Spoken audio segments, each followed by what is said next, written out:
저는 오늘 여러분과 함께 무엇이 나를 실패케 하는가, 이 제목으로 은혜를 나누고자 합니다. 세례 요한의 부모님은 연노하도록 아기를 낳지 못했습니다. 아버지 사가랴는 제상으로 자기 차례가 와 성소에 분향하러 들어가서 마침 성소에 분향하라고 했는데 제단 오른편에 하나님의 천사 가브리엘이 나타나셨습니다. 그는 가브리엘을 보고 깜짝 놀랐었습니다. 그러자 가브리엘은 이렇게 말했었습니다. 내 아내 엘리사벳이 수태하여 아들을 낳을 것이요, 그 이름을 요한이라고 하라. 그러나 이 갑작스러운 소식을 듣고 도저히 사가랴는 천사의 말을 믿을 수가 없어서 이심에 꽉 찬 대답을 했습니다. 내가 이것을 어떻게 알리요? 내가 늙고 아내도 나이가 많으니이다. 그러자 천사 가브리엘은 이렇게 대답했습니다. 나는 하나님의 앞에 섰는 가브리엘이라. 이 좋은 소식을 전하여 내게 말하라고 보내심을 입었노라. 보라, 이 일이 되는 날까지 내가 벙어리가 되어 능히 말을 못하리니 이는 내 말을 내가 믿지 아니하면이와 때가 이르면 내 말이 이루리라. 사가랴는 그의 불신앙으로 인하여 그 아들 요한이 태어날 때까지 벙어리가 되고 말하는 것입니다. 왜 하나님께서 이같이 가혹하게 사가랴를 벙어리로 만들어버리고 말하실까요? 그 이유는 간단합니다. 사가랴가 천사가 전해준 말을 믿지 않고 계속 부정적인 마음과 부정적인 말을 하면은 하나님의 역사가 이루어질 수가 없기 때문인 것입니다. 불신앙과 부정적인 말이 하나님의 사역에 얼마나 방해가 된다는 것을 이 사건을 통해서 주님이 분명히 보여주시는 것입니다. 하나님의 말씀을 들으면 이것을 믿고 부정적인 말을 하지 말아야죠. 차라리 부정적인 말을 해서 하나님의 사역을 막을 바에는 벙어리가 되라는 것입니다. 그래서 하나님께서 사례를 통해서 위대한 하나님의 계획을 이루시기 위하여 사가랴의 불신앙과 부정적인 말을 방지하도록 하기 위해서 그를 쳐서 벙어리로 만들어버리고 말한 것입니다. 이래서 하나님의 역사에 대해서 의심하거나 부정적인 말을 하지 못하도록 만들어버리고 말한 것입니다. 오늘날 수많은 사람들이 자기 인생의 실패를 하나님이나 이웃에게 그 책임을 돌리려고 합니다. 그러나 실상 그 실패의 원인이 사가랴처럼 자기에게 있다는 것을 깨달아 알아야만 하는 것입니다. 그럴 때 그 사람에게 행복이 다가오는 것입니다. 그러면 어떠한 것들이 우리들을 실패케 하는 요소가 될 수 있는 것입니다. 오늘 저는 여러분과 나를 실패케 하는 요소를 지적해 줌으로 말미암아 사가랴처럼 실패하지 않고 위대한 인생을 살아갈 수 있는 길을 모색하게 되기를 바랍니다. 첫째로 여러분, 우리가 이 세상에 살면서 하나님께 응답을 받고 믿음의 생활을 하기 위해서는 자기의 자존심을 상실해서는 안 됩니다. 수많은 사람들이 열등의식과 좌절감과 자기 비하의 심정을 가지고 나는 아무것도 아니다, 나는 은혜를 받거나 축복을 받았나는 자격이 없다, 이와 같이 내심 끊임없이 시인하고 있는 것입니다. 이것은 무서운 부정적인 파괴가 되고 마는 것입니다. 자기 스스로를 실격자로 믿는 이상 그 사람은 결코 성공적인 인생을 살아갈 수가 없습니다. 자기가 자격이 없다고 하는 사람이 하나님께서 아무리 축복을 주셔도 이것을 담대한 믿음으로 소유할 수가 없는 것입니다. 이렇기 때문에 자존심을 상실한 사람은 하나님 앞에 설 수 있는 그릇이 준비 안 된 사람인 것입니다. 저는 이런 간증을 읽어보았습니다. 한 사람이 사람을 죽이는 죄만 짓지 아니하고 세상의 죄란 죄는 다 지었습니다.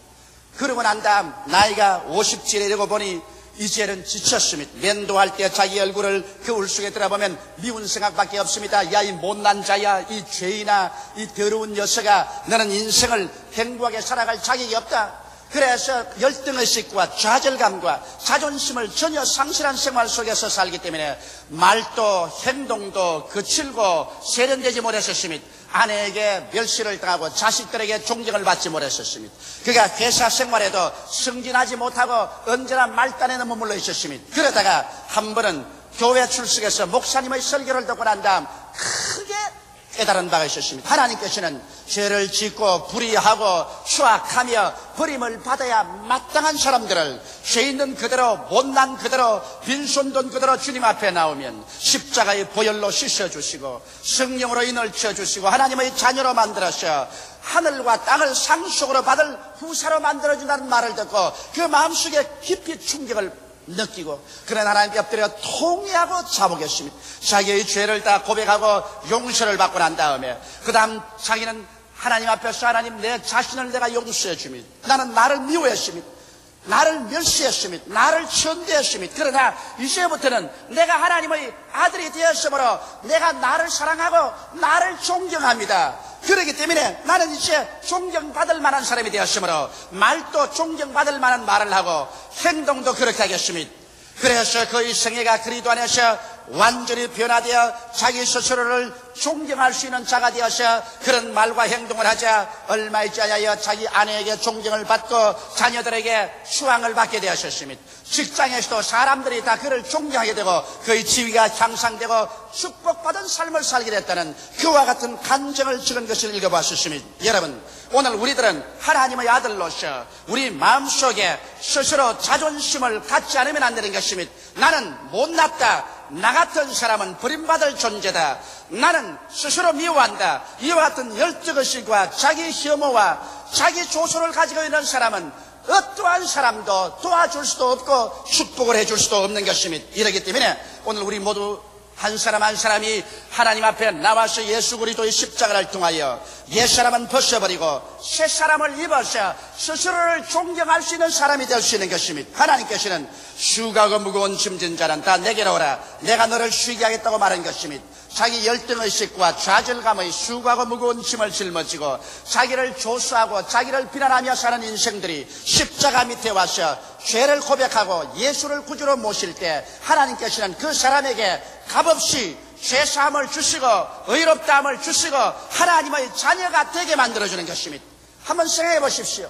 하늘과 땅과 세계와 그 가운데 모든 것을 지으신 영원 무궁한 왕 되신 하나님께서 여러분과 나를 용접해서 신자식으로 만들어주시고 예수 그리스도와 함께 만유를 상속으로 받을 자로 만들어주시니 이 얼마나 위대한 자격과 은총을 얻는 것이 아니겠습니까? 이러므로 예수 그리스도 안에서 하나님 앞에 인정을 받고 용납을 받고 축복을 받고 난 다음에는 자기 스스로가 새 사람이 된 것을 느낄 수 있습니다. 누구든지 그리스도 안에 있으면 새로운 피조물이라 이전 것은 지나가시니 보라 새 것이 되었다고 바울 선생은 외쳤습니다. 이와 같은 새 사람을 볼 때 자기 스스로를 존경할 수 있게 되고 그래서 어느 심사 행동을 존경받을 자로 행하게 될 것이요 이렇게 되면 가족에서 이웃에서 그리고 불신자의 사회 속에서 존경을 받게 되는 자존심을 가지게 되는 것입니다. 사람은 자존심을 가질 때 어깨를 펴고 살 수 있으며 하나님 앞에 나와서 기도할 때 담대하게 기도할 수 있고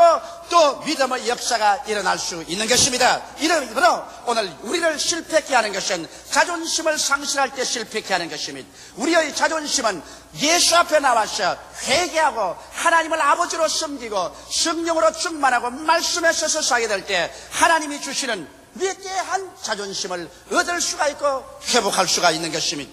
둘째로 여러분 우리를 실패케 하는 것은 꿈을 상실하고 살 때 우리를 실패케 하는 것입니다. 꿈은 믿음의 어머니입니다. 사람들은 생각하기를 나는 열심히 기도하고 애쓰면 많은 믿음을 얻을 수 있을 것이라고 생각하는데 실제는 그렇지 않습니다. 여러분 꿈이 없으면 아무런 믿음도 소용이 없습니다. 꿈이 없는 사람에게는 신념도 필요가 없는 것입니다. 왜? 여러분 나는 믿는다고 말할 때 무엇을 믿는다고 말합니다. 꿈이 없는 사람은 그 무엇이 없습니다. 내일에 대한 목표가 없고 꿈이 없는데 무엇을 믿는단 말인 것입니까? 아무리 믿습니다 목이 쉬도록 고함을 쳐도 그런 믿음의 대상이 없는 이상 그 믿음은 죽은 믿음인 것입니다. 이러기 때문에 여러분 오직 큰 꿈이 있을 때 큰 믿음도 생겨나고 믿음이 있을 때 하나님이 축복해 주시는 것입니다. 성경은 말씀하시기를 내 믿은 대로 될지어다 할 수 있거든이 무슨 말이냐? 믿는 자에게는 넘지 못하심이 없나니라고 말씀한 것입니다. 오늘날 세상의 생존 경쟁 속에서 승패는 우리의 가슴 속에 끓어오르는 신념에 있는 것입니다. 믿음이 여러분과 나를 승리자로 만드는 것이지 마음의 불안과 공포와 좌절감을 가지고 있는 사람은 절대로 인생을 승리로 살아갈 수가 없는 것입니다. 이러므로 오늘 꿈을 상실한 사람에게는 믿음도 있을 수가 없습니다. 그렇기 때문에 인생의 목표가 무엇인지 분명히 알아야 됩니다. 더구나 젊은 사람은 젊을 때 자기 인생의 목표를 신속히 설정해야 됩니다. 나는 여러분에게 오늘 질문하겠습니다. 여러분 1983년도 마지막 무엇이 이루어질 것을 기대하고 있는 것입니까? 여러분, 금년 한 해 동안에 무슨 목표를 세우고 살아셨습니까? 앞으로 5년 후에 여러분은 여러분의 인생에 무엇이 일어날 것을 기대하고 있습니까? 앞으로 20년 후에 여러분은 무엇이 성취될 것을 기대하고 있습니까? 그런 목표도 없이 그 목표가 이루어질 꿈과 환상 가운데 살지 아니하고 바람 부는 대로 물결 치는 대로 인생 365일을 그대로 먹고 자고 깨고 먹고 자고 깨는 사람은 패배자에 불과한 것입니다. 사람은 여러분 목표를 향해서 추구해 나가도록 지어져 있습니다. 이렇기 때문에 우리들은 인생의 목표가 무엇인지 분명히 알아야 됩니다. 사람들은 순복음 중앙교회가 어떻게 그렇게 활모하게 성장했냐고 말합니다. 우리 순복음 중앙교회는 1958년도에 시작한 이후로 지금까지 한 번도 목표를 세우지 않고 살아온 지역이 없습니다. 우리는 5년 전에 순복음 중앙교회가 1984년도까지 50만 성도가 될 것을 목표를 세웠습니다. 그러므로 우리는 5년 전부터 이 목표를 세우고 이 꿈을 꾸고 이 꿈을 성취하기 위해서 전력을 기울여 왔었습니다. 우리는 명년까지 50만 성도가 될 것을 우리는 믿고 있는 것입니다. 왜? 우리에게 목표가 있기 때문에 목표를 가지고 꿈을 꿀 수가 있는 것입니다. 사랑하는 성도 여러분, 여러분께서 진실로 하나님의 축복을 받기 위해서는 여러분의 1년 동안의 목표가 있어야 됩니다. 여러분 앞으로 5년 동안 여러분의 가정의 경제 상태, 사업, 여러분의 자녀, 여러분의 건강, 여러분의 행복에 대한 목표를 설정해야만 되는 것입니다. 그리고 향후 20년 동안 여러분에게 일어날 것을 목표를 설정하고 그것을 바라보고 꿈을 꾸고 그것을 바라보고 믿습니다라고 외칠 때 하나님께서는 내 믿은 대로 될지어다고 말씀하는 것입니다. 이 세상에 우연이란 일어나지 않습니다. 요행이 일어날 것이다. 설마 잘 되겠지. 옛말에도 설마가 사람 잡는다는 말이 있는 것입니다. 설마는 일어나지 않습니다. 요행이란 일어나지 않습니다.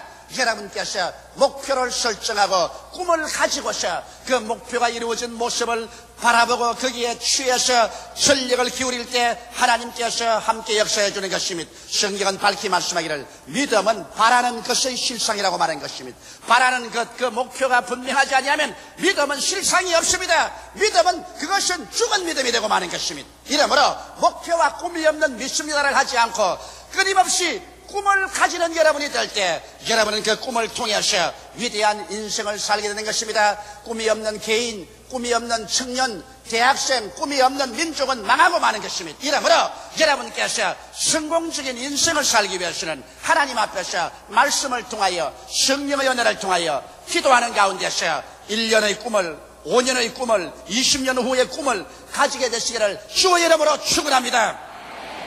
셋째로 여러분 자신을 상실한 사람은 아무것도 할 수가 없는 것입니다. 이 세상에서 사람들이 자신을 상실하고 자기 상실증의 병에 걸려 있습니다. 이것이 바로 할 수 없다 병인 것입니다.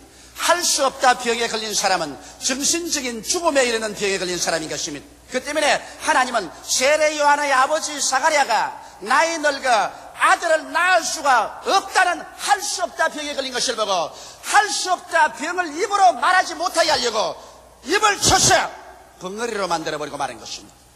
차라리 할 수 없다 말할 바에는 벙어리가 되라는 것입니다. 여러분의 입술에 적은 혀가 이야기하는 것이 무슨 큰 영향이 있을 것이냐 생각하지만 실제는 그렇지 않습니다. 여러분의 입술의 말 한마디가 천지를 지으신 하나님이 그 배후에서 움직이게 하는 것입니다. 하나님은 여러분의 입술의 말을 통하여 움직임이 성경은 말씀하기를 여러분의 입술이 얼마나 힘이 있는지 마치 큰 광풍에 화물을 잔뜩 실은 배가 이리저리 마음대로 조정해서 항구로 나가는 것처럼 여러분의 적은 혀도 그렇게 여러분의 인생의 운명을 좌우한다는 것입니다. 혀가 적어서 날름거리고 말을 하지만 그러나 그 혀의 말을 따라 밑에 거대한 능력이 움직이기 시작하는 것입니다. 혀는 마치 질풍처럼 달리는 말의 입속에 자갈과 같다고 말했습니다. 적은 자갈 눈에 안 보이지만 이것으로 말을 좌우로 움직이는 것처럼 여러분의 혀의 말로 따라서 거대한 창조적인 힘이 그 말에 따라 좌우로 움직이기 시작하는 것입니다. 적은 불이 온 도시를 태우는 것처럼 혀의 적은 것이 온 도시를 태울 만한 위대한 능력을 일으킨다는 것입니다. 오늘날 여러분과 나의 생에 위대한 창조를 가져오기 위해서 창조적인 위대한 능력인 성령께서 와 계시지만은 여러분과 나의 입술의 말을 통하여 이 위대한 창조 능력이 움직이고 있는 것입니다. 그렇기 때문에 여러분께서 할 수 없다 병에 들려서 할 수 없다고 말하고 있으면 여러분을 살릴 도리가 없습니다. 이스라엘 백성이 모세를 따라서 가데스 바네아까지 왔었습니다. 12정탐꾼을 40일 동안 정탐시켰는데 그 중에 정탐하고 온 사람들 중에 10명은 할 수 없다 병에 들린 사람이었습니다. 그래서 그들은 끊임없이 할 수 없다고 외쳤었습니다. 우리가 정탐한 땅은 산은 높고 골은 깊었었습니다. 그곳에 있는 성은 하늘을 찌를 것 같고 그곳에 사는 네피림의 후손 아낙 자손들은 키가 장대하여 그들이 우리 보기에 여치새끼같이 보였을 것입니다 라고 말했었습니다. 이와 같은 할 수 없다 병은 유행병처럼 돌아서 온 이스라엘 300만이 땅을 치고 밤새도록 울면서 우리 장관을 세워 애굽으로 돌아가자 할 수 없는 유행병에 걸렸었습니다. 그것이 오직 여호수아와 갈렙만이 할 수 있다, 들어갈 수 있다, 그 땅을 점령할 수 있다고 말한 것입니다. 그러나 사람들은 여호수아와 갈렙을 돌로 쳐 죽이려고 한 것입니다.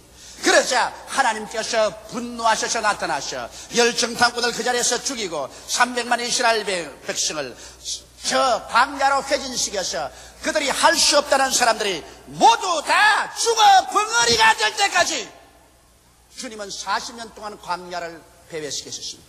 이래서 할 수 없다 백성이 다 죽어 그 입술이 벙어리가 되고 난 다음에 할 수 있다는 여호수아와 갈렙을 앞세워서 그 후손들을 데리고 가나안 젖과 꿀이 흐르는 땅으로 들어간 것입니다. 오늘날 또 하나님께서는 여러분께서 할 수 없다고 외치면 사가랴처럼 주님께서 여러분을 벙어리로 만들었는지 그렇지 않으면 이스라엘 백성처럼 죽어 무덤에 들어가서 그 입술이 벙어리가 되게 하든지 해야 되실 것입니다. 이러므로 여러분 우리는 할 수 없다는 말을 하지 말아야 되는 것입니다. 하나님에 대한 신앙과 하나님의 말씀을 가지고 있는 우리들이 왜 할 수 없다는 말을 하는 것입니까? 천지와 만물을 지으신 하나님이 여러분 편에 계시고 예수께서 십자가 걸머지시고 죄를 속해 주시고 성령을 주시고 질병을 치료해 주시고 저주를 다 제하여 번창을 주시고 그리스도의 재림할 약속을 주셨는데 왜 여러분이 할 수 없다는 말인 것입니까? 여러분에게는 말씀이 있고 하나님의 성령이 계시지 않습니까? 이러므로 할 수 있거든이 무슨 말이냐? 믿는 자에게는 능치 못하심이 없나니라고 말씀하신 것입니다. 이러므로 우리는 할 수 있습니다. 매일같이 긍정적인 할 수 있다 이 말을 외쳐야 됩니다. 저는 잠자리에 들어가기 전에 침대에 들어 누우면 이렇게 말합니다. 나는 할 수 있다, 할 수 있다, 할 수 있다, 할 수 있다. 나는 축복을 받은 사람이다. 그 대학에 그리스도 안에서 복 받은 사람이다. 나는 성공자다. 그리스도가 나를 성공시켰다. 그리고 우리 집 사람도 따라하라 그럽니다. 안 따라할 도리가 있나? 별 수 없이 따라합니다. 그리고 아침에 일어나면 나는 말합니다. 나는 성령님과 하루 같이 일한다. 나는 할 수 있다, 할 수 있다, 할 수 있다. 나는 성공자다. 나는 축복받은 사람이다. 나는 하나님께서 능력을 주셔서 오늘 모든 일을 다 성공할 수 있다. 사람들은 내가 그렇게 하는 걸 보고 웃을는지 모릅니다. 그러나 그 사람들은 내가 그 말을 통해서 내 배후에 있는 위대한 창조적인 능력을 움직이고 있다는 것을 모르고 있는 것입니다. 사람들은 말하기를 조 목사는 왜 그렇게 활기차게 교회 목회를 하고 세계를 움직이는 그러한 목회를 할 수 있냐고 묻습니다. 그것은 나는 이 혀를 올바르게 사용해서 자신 없는 자신을 상실한 그런 생활을 하지 아니하고 언제나 내 속에 천재를 창조하고 변화시키는 그 동력을 움직이고 있는 것입니다. 여러분의 입술의 말로서 여러분이 묶임받이었으며 사로잡힌 받는 것입니다. 죽고 사는 권세가 혀에 있다는 것을 알게 되시기를 주 이름으로 축원합니다. 이러므로 여러분 자신을 이 위대한 능력 속에 들어가기 위해서 매일 아침 매일 저녁 시시각각으로 긍정적인 신언을 사용하게 되시기를 주 이름으로 축원합니다. 그렇게 되면 자신을 상실한 무기력한 생활을 하지 않게 될 것입니다. 넷째로 기대를 상실하고 사는 사람은 인생에 있어서 패배합니다. 만일 우리가 오직 낭패와 실망과 저주와 죽음을 바라고 산다면 그 사람이 얼마나 불안하고 불행하고 고통스럽지 않겠습니까? 그러나 놀랍게도 대다수의 사람은 그의 마음속에 안개가 끼듯 아련하게 언제나 불안과 공포와 절망의식을 가지고 있습니다. 무언가 모르게 내게 불행한 일이 다가올 것이다, 불안한 일이 생길 것이다, 낭패와 실망이 생길 것이라는 무언가 모르게 공포심에 잡혀 있는 것입니다. 바로 성경에 보면 욥이라는 사람은 그가 낭패와 실망을 당하고 난다 외쳐 말하기를 내 무서워하던 그것이 내게 미쳤고 내 두려워하던 그것이 내 몸에 미쳤다고 말한 것입니다. 오늘날 여러분과 내가 부정적인 기대를 가지고 인생을 살면 파괴적인 것밖에는 인생에 기대할 수가 없는 것입니다. 그러나 다 같은 여러분 에너지를 사용하면서 매일매일 긍정적인 기대를 가지고 사십시오. 나는 하나님이 나와 같이 계십니다. 성령이 함께 계심으로 나는 기도하고 믿음으로 삶으로 무언가 좋은 일이 일어난다. 모든 일이 합동하여 선을 이룬다. 하나님께서 같이 하심으로 기적이 일어난다. 이런 기대를 가지고 살아야 됩니다. 저는 폐병에서 살아나고 난 이후로부터 시작해서 누가 가르쳐주지 않았는데 하나님 성령께서 저희 마음속에 역사해 주셔서 희한하게 부정적인 기대를 깡그리 버리기로 작정을 했습니다. 아무리 눈에는 아무 증거 안 보이고 귀에는 아무 소리 안 들리고 손에는 잡히는 것 없고 내 앞길 칠흑같이 어두워도 어두운 가운데서 빛이 있으라고 하신 하나님을 의지하고 저는 언제나 잘 될 것을 기대했습니다. 승리할 것을 기대하셨습니다. 축복받을 것을 기대하셨습니다. 1958년 신학교를 나와서 저 불광동에 가서 다 떨어진 천막을 치고서 교회를 개척했을 때 사람들은 나를 보고 비참하게 생각했을지 모르겠지만 그러나 그 가운데서 나는 매일같이 기적이 일어날 것을 기대했었습니다. 제가 그곳에서 우리 집으로 여러 통의 편지를 보내는데 그 편지 한 통에도 슬픔과 고통에 대한 말을 적은 적이 없습니다. 현재 배고프고 춥고 괴로웠지만은 그러나 그러한 것을 편지에 기록해서 저희 아버님께 붙인 적이 없습니다. 왜? 언제나 저희 마음속에는 기대가 살아있었습니다. 내일은 오늘보다 나아진다. 다음 달은 금번달보다 나아진다. 명년은 금년보다 나아진다. 어둡고 캄캄할지라도 하나님께서 같이 하심으로 기적이 일어나게 된다. 좋은 일이 일어나게 된다. 모든 일이 합동하여 선을 이루게 된다는 줄기찬 기대를 가졌었습니다. 만일 이 기대를 가지지 않았더라면 저는 밤이라고 말했을 것입니다. 이 교회를 지을 때 정말 절막같이 어둡고 캄캄할 때 슬픔과 고통과 절망이 홍수처럼 휘몰아올 때도 뭔지 모르게 뱃속 깊은 곳에 샘물같이 솟아오르고 있었습니다. 나는 살 수 있다. 좋은 일이 일어난다. 하나님께서 합동하여 유익을 이룬다. 그러므로 뒤로 물러가면 안 된다. 믿음으로 나갈 수 있다. 이와 같은 기대에 꽉 들어찬 믿음이 오늘날 서로 살려주시고 큰 교회를 이끌고 나갈 수 있게 만들어준 것입니다. 사도 바울 선생은 바로 이와 같은 줄기찬 기대를 가진 사람이었습니다. 로마서 8장 31절 이하에 보면 그런 적이 일에 대하여 우리가 무슨 말 하리요? 만일 하나님이 우리를 위하시면 누가 우리를 대적하리요? 자기 아들을 아끼지 아니하시고 우리 모든 사람을 위하여 내어주시니까 어찌 그 아들과 함께 모든 것을 우리에게 은사로 주지 아니하시겠나니요? 누가 능히 하나님의 택하신 자들을 송사하리요? 의롭다 하시는 하나님이시니 누가 정죄하리요? 죽으실 뿐 아니라 다시 살아나시는 그리스도 예수시니 그런 하나님 우편에 계신 자요 우리를 위하여 강구하시는 자시니라. 누가 우리를 그리스도의 사랑에서 끊으리요? 환난이나 공고나 핍박이나 적신이나 비근이나 위험이나 칼이랴. 우리가 종일 주를 위하여 죽임을 당게 되며 도살할 양같이 여김을 받았나이다 한것 같으니라. 그러나 이 모든 일에 우리를 사랑하시는 이로 말미암아 우리가 넉넉히 이기나니라. 내가 확신하노니 사망이나 생명이나 천사들이나 권세자들이나 현재일이나 장래일이나 능력이나 높음이나 깊음이나 다른 아무 피조물이라도 우리를 우리 주 그리스도 예수 안에 있는 하나님의 사랑에서 끊을 수 없으리라. 줄기찬 긍정적인 기대인 것입니다. 그에게는 어떠한 어두움도 바울 선생을 정복할 수 없었습니다. 그는 너무나 줄기차고 힘찬 내일에 대한 기대를 가지고 있었습니다. 예수를 믿는 사람은 이 밝고 맑고 환한 기대를 저버리고 살 수가 없는 것은 왜냐하면 하나님께서는 어두운 가운데서 빛이 있으라고 외치며 어두움이 떠나가고 빛이 다가오게 한 하나님이시기 때문인 것입니다. 그러므로 어떠한 칠흑 같은 어두움도 하나님과 함께 기대를 가지고 사는 사람에게 어두움이 함몰시킬 수가 없는 것입니다. 생명의 근원은 마음에 있습니다. 하나님께서도 우리들의 마음을 통하여 우리를 만나주시는 것입니다. 마음을 떠나서 저 하늘과 땅과 좌우에 어디에서 하나님을 만날 것으로 생각하지 마시기 바랍니다. 마음을 저버린 사람은 자기 인생을 저버린 사람인 것입니다. 우리들의 운명과 환경을 타락하기 전에 마음의 바탕을 새롭게 하십시오. 성경은 말씀하시기를 지킬 만한 것보다 내 마음을 지켜라. 생명의 근원이 거기에서 나오나니라고 말씀하는 것입니다. 오늘 여러분께서 이 마음을 정돈하고 정리해서 그래서 여러분이 자존심을 가지고 꿈과 환상을 가지며 할 수 있다 믿음을 가지고 기대에 꽉 들어찬 인생을 살아갈 때 성령이 함께 역사하셔 영혼이 잘됨같이 범사에 잘됨에 간결하고 생명을 얻되 풍성하게 얻는 승리로운 삶으로 들어갈 수 있는 것입니다. 다 같이 고개시켜 기도드리겠습니다. 살아계신 우리 하나님 아버지, 오늘 제2부 예배에 모인 우리 성도들 위해 성령으로 역사하여 주시옵소서. 자존심을 버린 사람들, 꿈을 버린 사람들, 할 수 없다 인생, 기대를 저버린 사람들을 모두 다 보혈로 씻고 성령으로 새롭게 하셔 성공자로 만들게 하여 주시옵소서. 마음의 바탕이 변화됨으로 말미암아 우주의 능력이 하나님의 권세가 그 마음을 통해서 나타나게 하여 주옵소서. 예수님 이름 받들어 축복하고 기도드리옵나이다. 아멘.